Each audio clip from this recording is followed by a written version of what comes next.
современных продуктов по работе с клиентами лидирует data-driven подход, при котором все решения принимаются только на основе данных.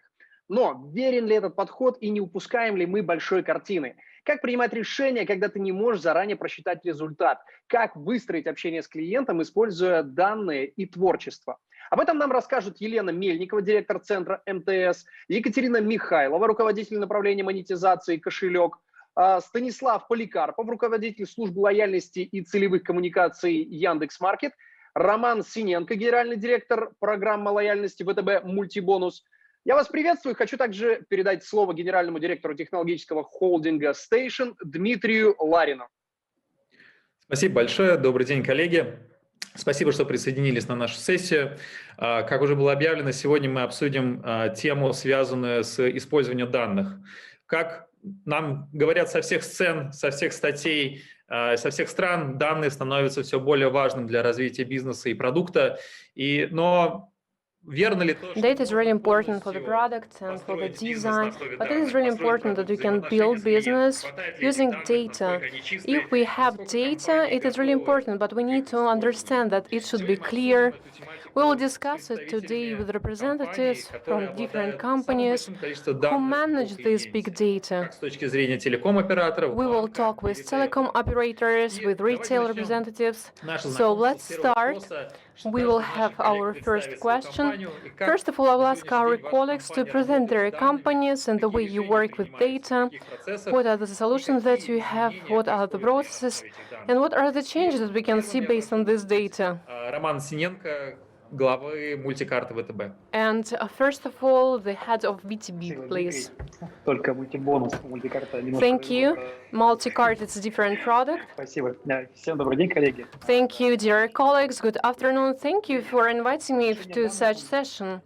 When we work with data, Dmitry is right, actually, because today, everywhere in the world, companies are trying to say that the data is the focus when we make decisions. But when we look at the highest levels, we do make decisions based on the data. If we look at different products, if you want to make comprehensive products, usually it's not only that we use data. We look at the consumer data, at their feedback. We have strategic goals, and we want to forecast our business for years ahead. And it works using data. And with algorithm, with mathematics, it is quite difficult. So we consider financial tools when we make decisions, we manage resources, and that's why it is really important. And we want to follow clients' journey. But it's not a final decision to make our goal. This is the function, and we usually, when there is lack of data, we don't have enough potential, we don't have enough feedback, and we don't have parameters. So that's when we decide not to follow this product. So here is the form, and the format is very complex. We look at different facets when we want to launch this product, and we want to take into account the data that we have, or the one that we can take from the ecosystem, or these are open source data, and then we can make decisions. It's quite an interesting approach. So when you use this data, you look at the strategic initiatives, and if we talk about ecosystems, I would like to give the floor to the representative of one of the ecosystems. This is the company Koshelek. I would like to ask Ekaterina Mikhaylova to join us. It is quite interesting because in this case, the company Koshelek, you collect data from different participants, from many participants, and all your business is based on the data. So in terms of technological products, you can build products using data, right? First of all, good afternoon. My name is Ekaterina. I work on the application Koshelek. We became an ecosystem quite recently, so we cannot say about advantages of this ecosystem, but we have them. I can outline that our company, we are an IT company, and it composes main products, and the main product is mobile application. So we have this product, and we use this data not only to make decisions in terms of business development, but also to have this product so it's more convenient for our users.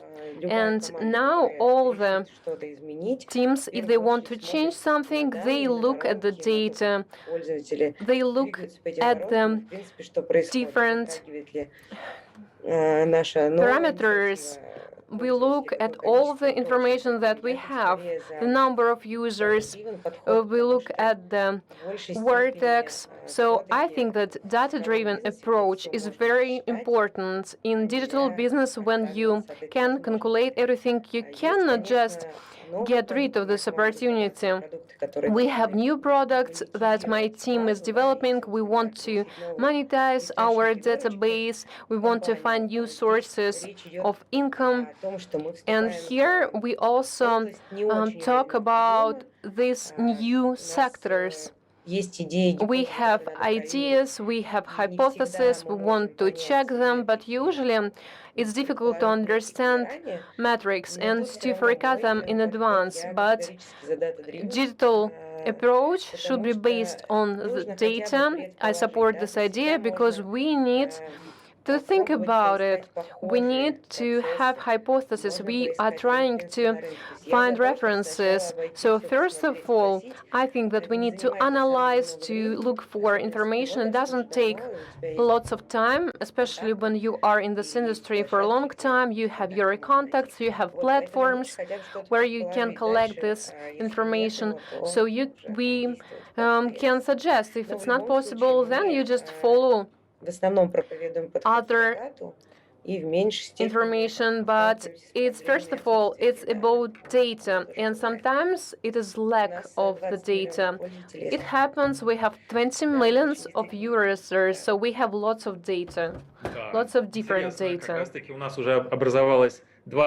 It's quite interesting. We have two opinions. So we are here working on data. So now I'll give the floor to Elena, MTS company.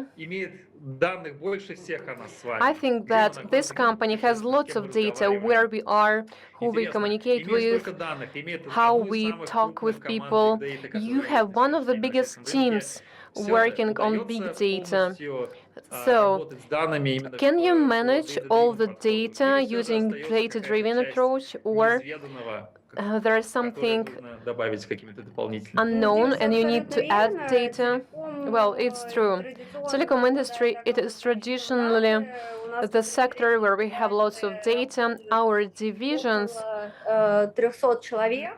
composes of 300 people, and we have data scientists, and we are competing with this data scientists from the bank, and we work on three pillars. First of all, strategic projects. It allows us to promote our products.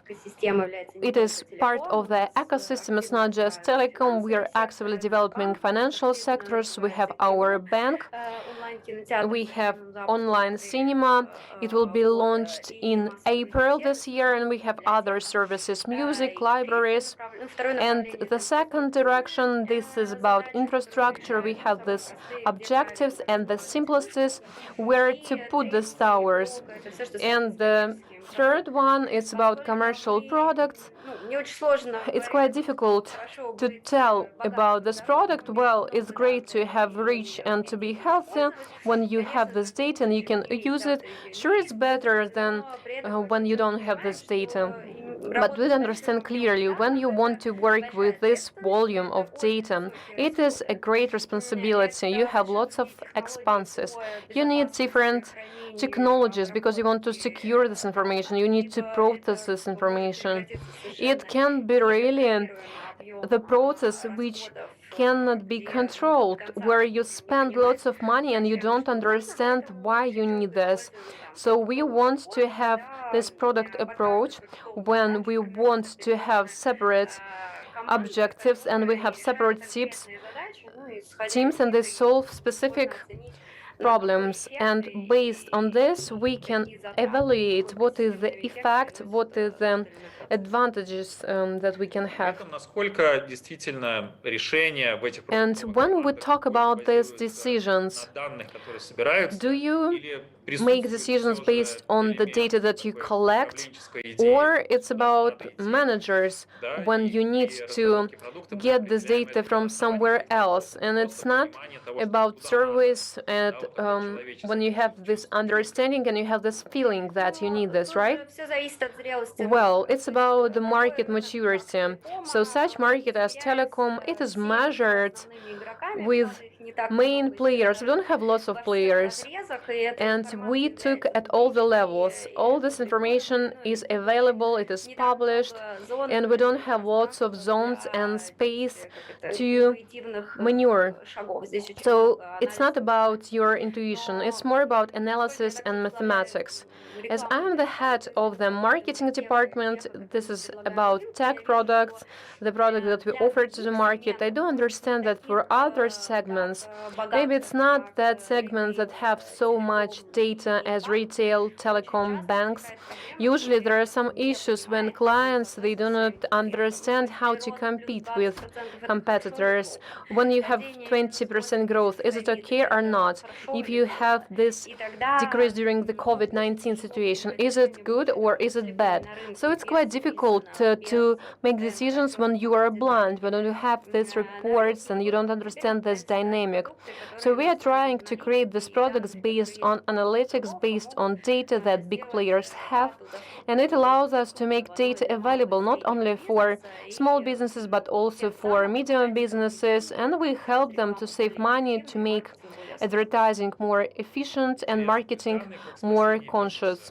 So the data to save business, right? Not only for small business and for large corporation, right?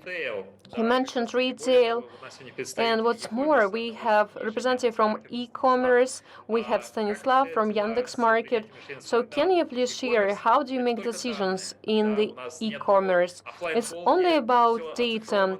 You have offline, no, you don't have offline shelves, you have only online shelves, right?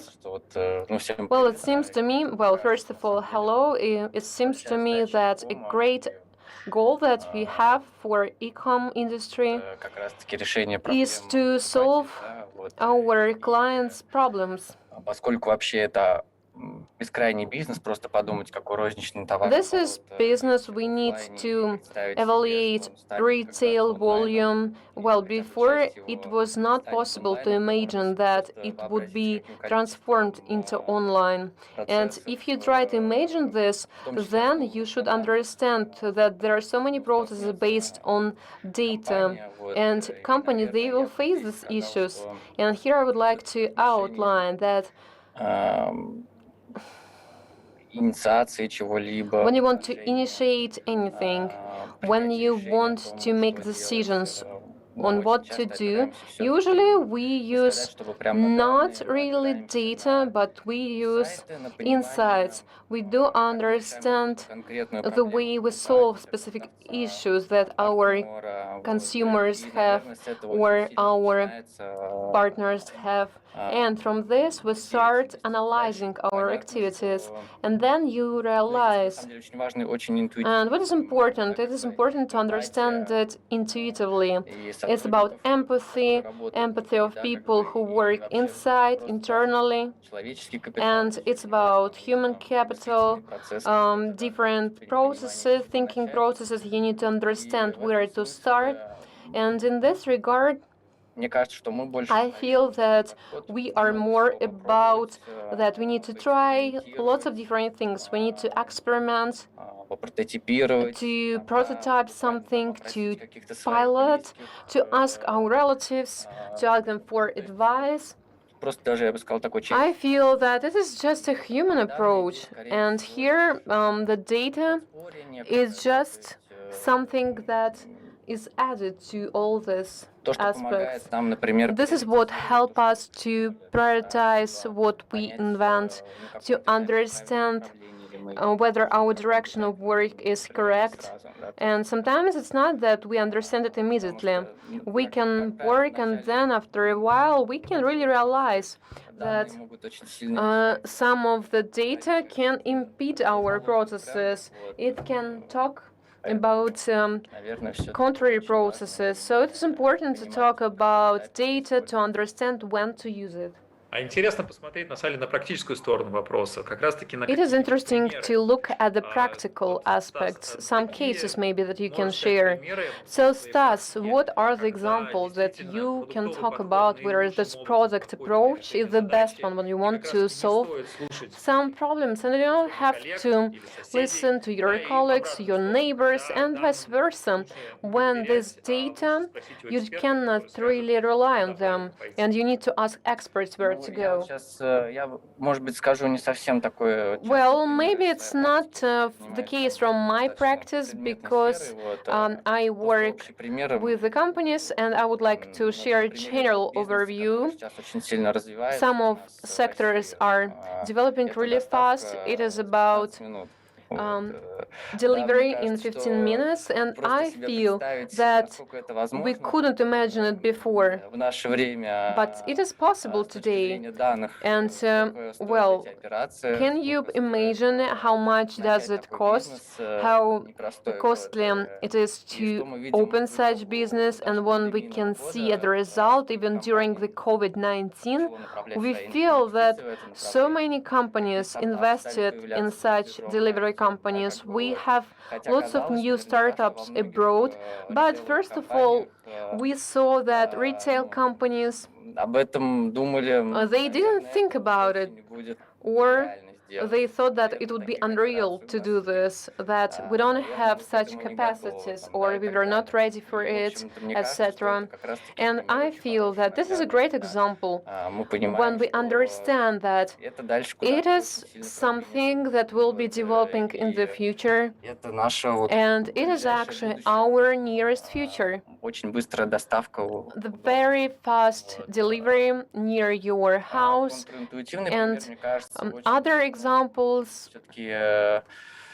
It's about culture, we experiment, we pilot.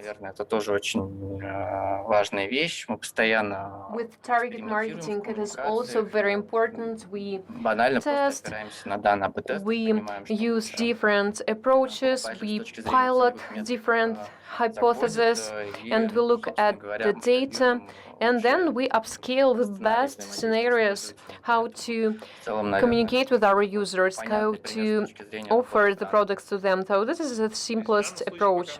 So in this case, when we talk about this scale, when we talk about interface or some new features, then we can divide it into the groups. We can make a research based on data, and this data will tell us what to do. But when we talk about strategic decisions to open such delivery in 15 minutes, it can be tested, but when we talk about the first companies, it could be really interesting. Well, banks, they have immediate delivery. We talk about money to your consumers. And it is vice versa, right? When you spend money and when you receive money from the bank. What is the example that you want to share when you talk about data? I have some funny examples from my previous life, I can say. One of the moments when we couldn't really help with this data, it was about bonuses for charity, and we wanted to talk about this mobile bank. It was one of the biggest banks in Russia. We calculated everything. We achieved the status of international market. We looked at the transactions that they had towards funds, organizations. So this model, it was really great. We forecasted everything. Everything was great. We approved the budget It was about millions. Then we launched it, and when we launched it, within the first 4 weeks, this budget was spent. But it was quite simple. Based on insights, it was kind of promising, but we shouldn't look only at insights. We needed to evaluate environment because our clients, they had special limits. They didn't want to use separate app, and there were so many functions that were not so relevant. And every third client who went to this app, they didn't want to do this. So the graph was really good, first of all, but then it was really when we failed. And another case is when we have this practical form. It is used for a long time. It's about gamification. We formed the market. We didn't have data, we didn't have any numbers. It was a very new model, pragmatic model. We wanted to achieve some goals. We wanted to attract clients, to make transactions faster. And we had two scenarios, pessimistic and optimistic scenario. And we were better than our optimistic scenario, and our gamification, we made based on this data, based on this optimistic scenario. And we formed, based on this scenario, the models with other input data. But then the result was relatively good in terms of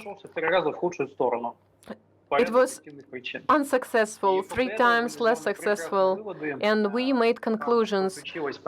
We had our data science analytics, and we had financial experts, we had experts from financial divisions, and we formed a big model which works today and is used by these banks.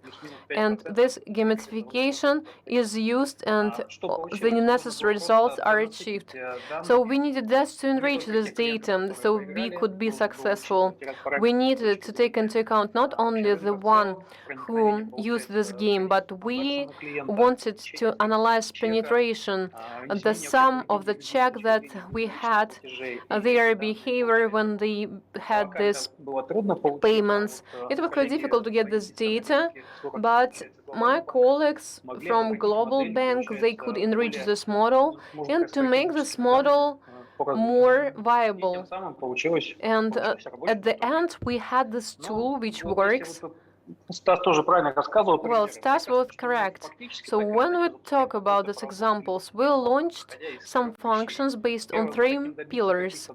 We want to get yield. We want to get this yield by selling some of the products, and here the numbers are really important when we make those decisions. The second pillar is when we want to decrease costs, or we want to reduce the number of calls to the support center, and we can understand that we can add some features and to decrease it.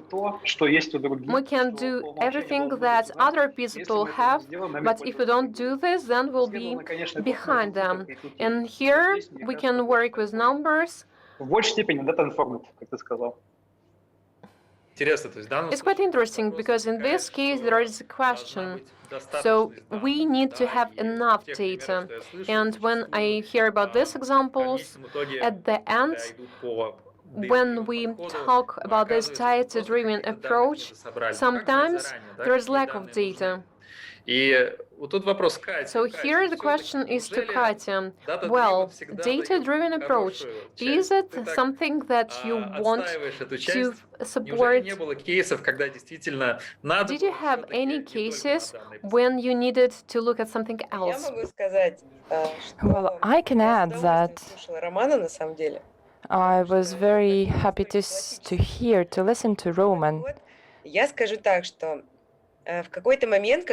He mentioned a very classical approach and the experience of a person who's doing that, who's making decision, is either an analyst, data scientist, But when a human experience is saturated with failures and success stories, that it is possible to calculate anything. And all the market prerequisites, the seasonal changes, it's not always part of the analytics and mathematical models who do the calculation without diving deeper into the subject. You know, as we know, mathematics is a thing that doesn't have to do that. But when the client is aware of the market situation, the calculation will be correct in any way.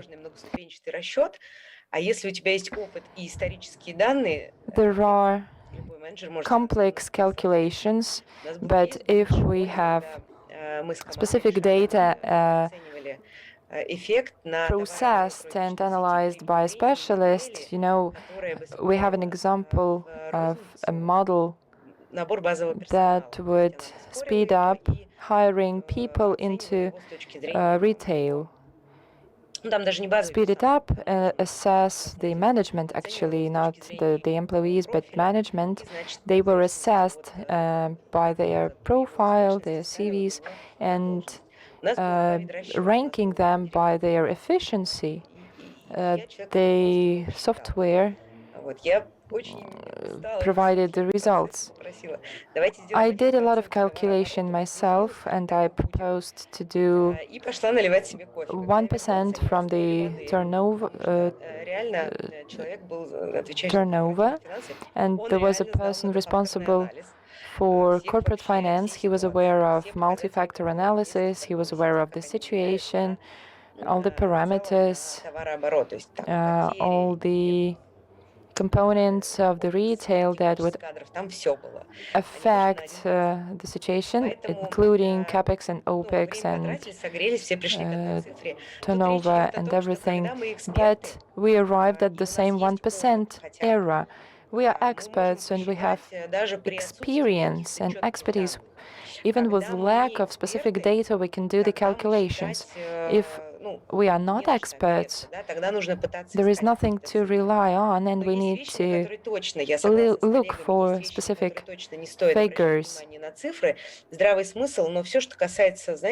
But I would like to mention just the common sense. You know, I could call it being human.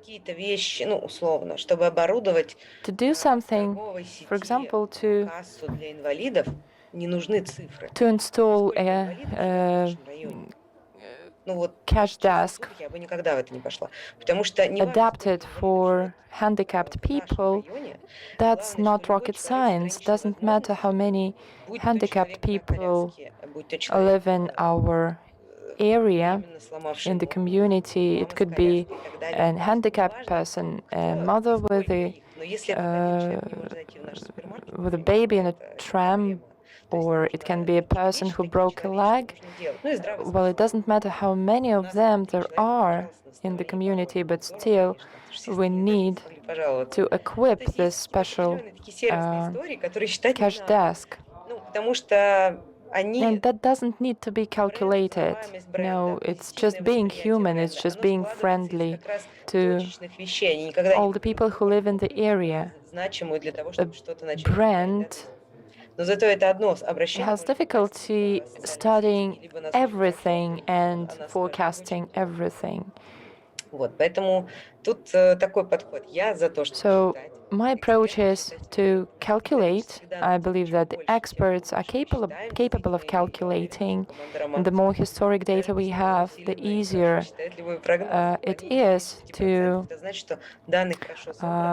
do a very good calculation, a very good forecast. So we have the data, we can do the calculation. And what I've seen from all areas of proficiency, people do the calculation, do poor calculation because the data are not useful, because they are stored in a wrong manner, because the data are corrupt and they get a huge deviation up to 5%. I was happy, I was lucky to work with teams of professionals. So talking about data, the data should be sufficient, of high quality, and in large numbers. I think that's what we have here, because RTS has a lot of data. I received a lot of messages promising some presents, and MTS knew better what to do, and I stayed with the companies. I've been the client of MTS for 20 years. Have you seen any cases when the data was still insufficient and you had to make a decision not based on data? Well, I think I'd like to add to what Roman has mentioned. Very often we are unhappy with something and we are looking for a remedy, for the magic pill, but I don't think that's possible. Sometimes I'm addressed by advertisers who say, we know exactly who the target audience are. For example, a car of a premium brand from Britain have to be targeted to the specific type of people. It's possible to upload any kind of data. These data can be can be brought together, the data from banks, retailers. We have a chance to look at the average bills and everything. The technology can make it happen. And I'm sure that marketing people are well aware of who their customers are. I see a lot of companies whose shareholders set the goal as twofold growth or manifold growth. And such ambitious targets on the growing but changing market, it's not easy to adjust, because it's not sufficient to do the same thing that you did yesterday, because you constantly need to find new niches, new areas of sales. To me, retail is a very evolved industry, including food retail. They say we are shops, we are retail shops who are working in the middle segment or mass segment. But when we do the analysis of data, of what is bought and consumed by the premium audience, it turns out that non-premium retailers are visited by the premium audience just because they are close to their houses, and the bill is twice higher than in premium retail shops, retail stores. There are no beauty stores that are divided into mass or premium class. One of the interesting insights that Zara clothes are bought not only by average people, but also by the middle class people and upper middle class people, and people who prefer luxury brands. So we are prone to make judgments that something is not valid for us because we do not meet the requirements of the luxury segment, for example, but that's not true. But still, that's about the data, right? There are a lot of examples that data are not sufficient. If we talk about the potential target audience, it's important to collect all possible data and find out more what people prefer and what people buy. So you can make partnerships with banks, for example, and obtain this information. Today, many companies, food companies and retail companies develop software that will help other companies to build their business tomorrow. However, we are looking forward to the AI who will replace us all, the AI that will have all possible data at hand, very clean data and very very correct data. Do you believe that AI will be able to deal with customers, will be able to make far-reaching conclusions and provide good advice? So is it possible to make AI real, to make it true? Stas, can you start, please? I believe that the majority of operations will be outsourced to AI algorithms, including the interaction with platform participants.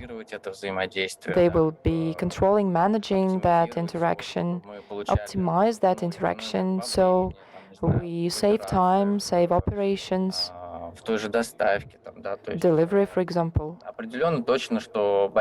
I'm convinced that the majority of operations will be automated. Сказать, чтобы что-то полностью, там, искусственный интеллект полностью заменит. I wouldn't say, however, that AI will fully replace everything. Нам точно нужно что-то придумывать постоянно, новое. I'm sure that we need to innovate all the time.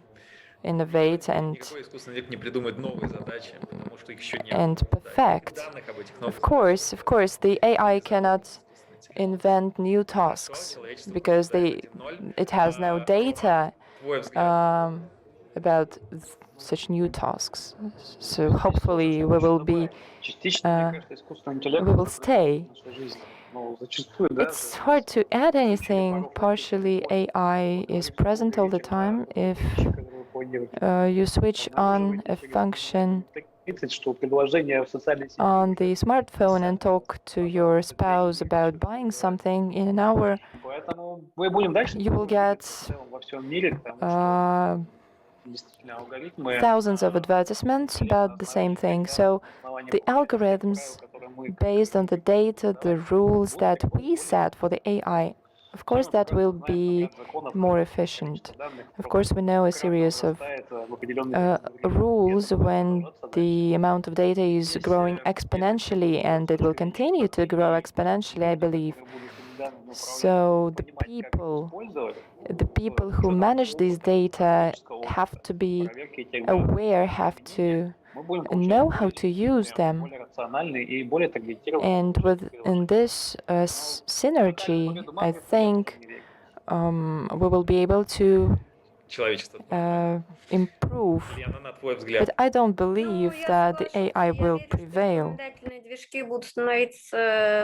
Well, I do agree too. I think that the recommendation engines will improve gradually, will provide more quality data. But today, with this total digitalization, the recommendation engine can do the job, but so that everyone gets personalized offers, or so that we start watching the same TV series with different outcomes according to our preferences. I think, well, this scale of personalization is not really valid. So it's not about the data, it's not about the production of a product, be it emotional or service product. Well, that will depend. A lot of will depend on that. And the pace of this development will be quite slow, I believe. Do you mean to say that we can automate the life that we have now, but this automation will result in a lack of content, and the engines and the software will have to be rebuilt, and that will spiral up another another spiral of development. I don't really believe in AI, to be honest, because it has limits. Actually, it's a series of conditions in order to succeed, and it's not always possible to provide all these conditions. I have two examples from my previous life. It's MVideo. We installed the predictive analytics instrument and developed models. I think we had 180 categories of products. We received 22 models that could predict what the client needs, and then we launched the competition. We took a young young guy from MTS recently, a very creative person. He said, I will do the selection criteria and test the models and compare the models. Let's talk about ions. There are different ions. Usually people buy one ion, but some people buy 3 or 4 ions.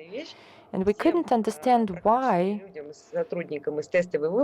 all the employees from the test selection were recommended to buy an ion.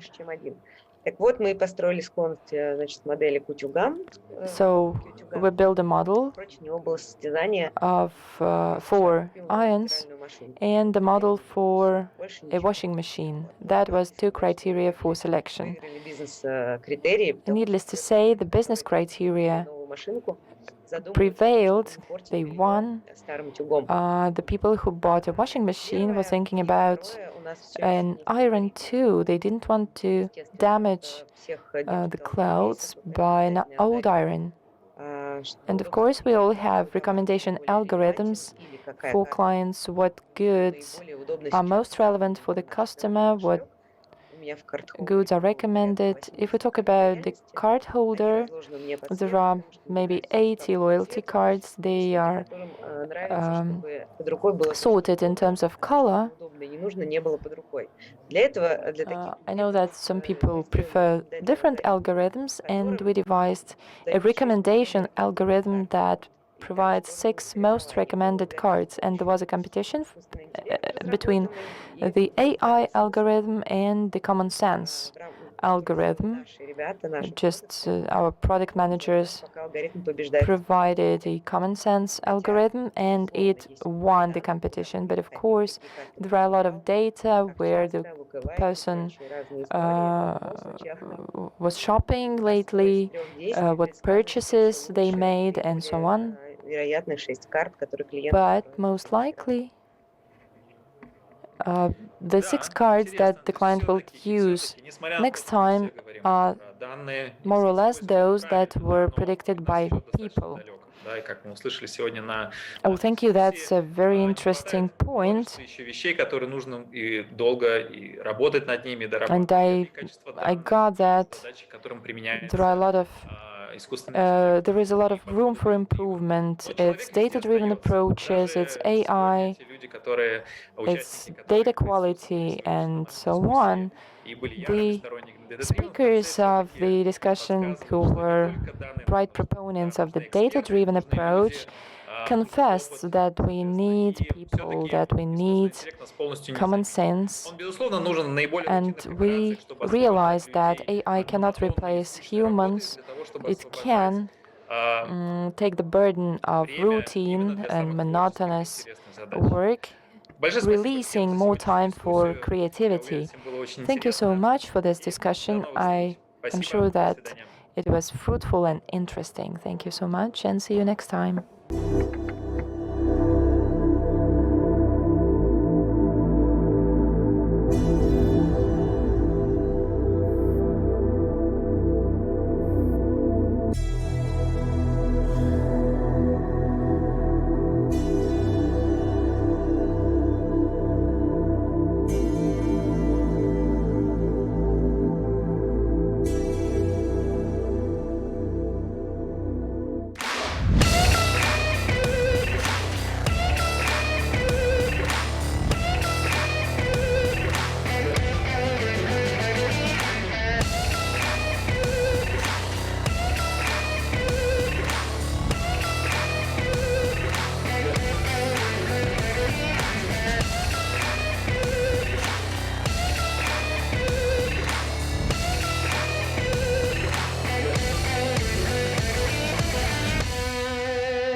При низких температурах окружающей среды тела быстро теряют энергию.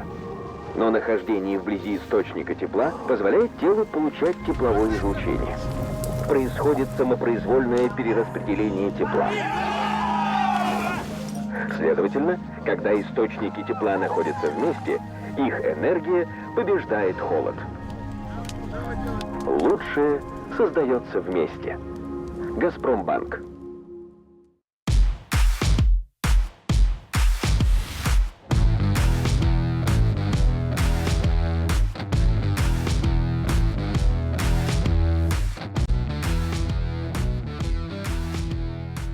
МТС Стартап Хаб. Работа с реальным бизнес-заказчиком МТС. Доступ к ресурсам самого крупного телеком-бренда в России. Не можешь поверить? А в твой стартап обязательно поверят. У нас есть все, что тебе понадобится. Ресурсы, клиенты, технологии, каналы продаж. Мы оценим твой продукт, правильно применим в своем бизнесе и масштабируем на мировой рынок. МТС Стартап Хаб ждет тебя и твоих нереальных бизнес-идей.